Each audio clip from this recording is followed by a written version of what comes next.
কক্সবাজারে গিয়েছি আর শপিং করব না তা তো হয় না। যদিও আমি নিজের জন্য তেমন কিছুই কিনিনি। আমরা একটা অটো নিয়ে চলে গিয়েছিলাম কক্সবাজারের ঐতিহ্যবাহী বার্মিজ মার্কেটে।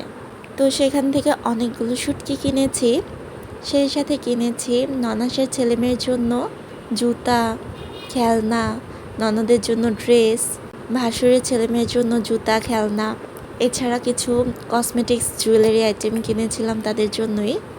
আর কিনেছি আচার আর চকলেট। আর সাজিমের জন্য কিনেছিলাম জুতা। আর সুগন্ধা বিচের এখানেও বেশ কিছু দোকান রয়েছে। এখান থেকে আমি সাজিমের নাম লিখিয়ে একটা ঝিনুক নিয়েছিলাম কাস্টমাইজড করে। আপনারাও চাইলে আপনাদের পছন্দ অনুযায়ী ঝিনুক বাছাই করে ঝিনুক বা শামুক যেটাই নেন না কেন দেন তাদেরকে বললেই তারা আপনাদের পছন্দের প্রিয় নামটি লিখে দিবে।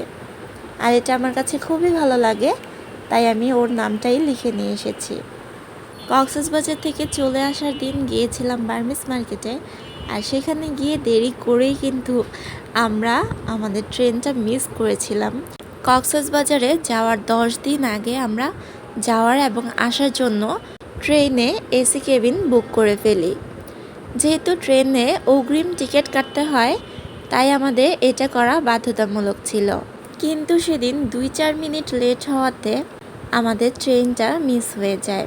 দেন আমরা অন্য ট্রেনে ঢাকা পৌঁছাই।